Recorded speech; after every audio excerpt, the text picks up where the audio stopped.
Hello there, kia ora. The last 24 hours have been a really fascinating lot to sit down and watch some really shitty behaviour on display in both professional and unprofessional ways, and I'm not referring to Andrew Bailey here. On Tuesday morning, Te Atatu MP Phil Twyford's office was used as a dumping ground for someone venting their frustration. Now, Twyford claims that he's pretty sure this is in response to his public calls and actions to see Destiny Church have its charitable status revoked after Destiny Link thugs overran a community centre in his electorate during Pride celebrations, allegedly assaulted some attendees and scared the living shit out of a heap of people, including children, because a performer was teaching kids about the science behind rainbows.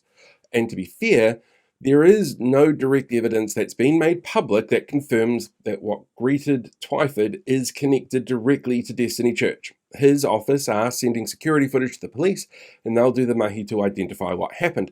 But when approached for comment, well, the Destiny spokesperson said that Destiny members would never do anything like that.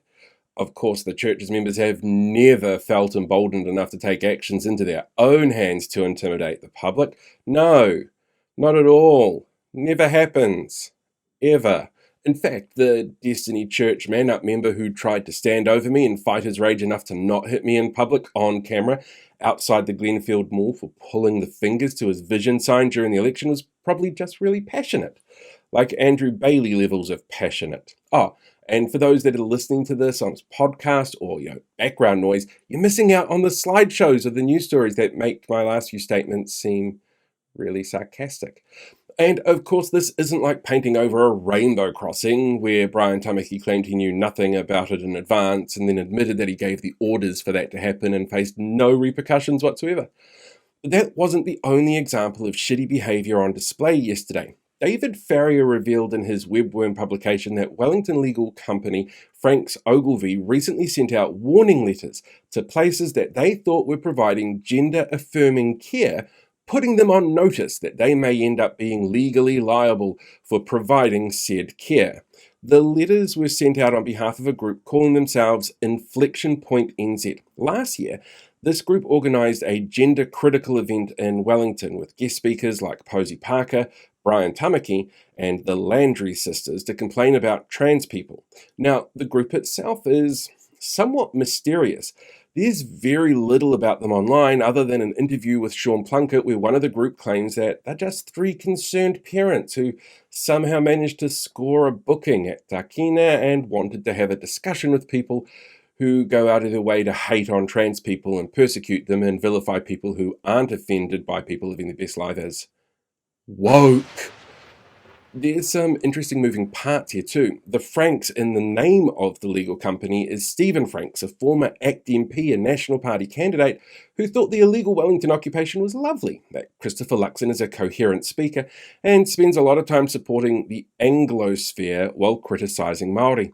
And according to Te Whatu Ora, there is no legal standing behind the letter and they will support anyone who needs it if this is taken any further in both legal ways and emotional support if it's required. Over February and March, Pride events happen all over Aotearoa, which heightens the public profile of the events and the communities that they support and celebrate.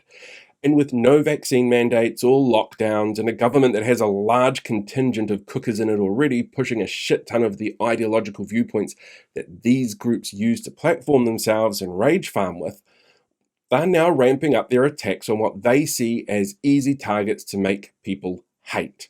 The rainbow community is often one of their targets. How else would we know that the gay community are responsible for fault lines, after all? But rhetoric and culture war bullshit being imported from the US is being used to do this with less concern for their own public image and no concern for public safety from the groups that push it. And as much as these groups have piddly numbers supporting them and tend to crash and burn when they try and get to the wider public and get them on their side with their bile-filled hate speech, they keep being shot down by the public, who are, on the whole, over their hate-filled shitty behaviours and scare tactics. It's kind of like little kids who don't know how to share toys getting all angry and upset that nobody is playing with them. Which actually feels kind of accurate when you think about some of the people behind these threats.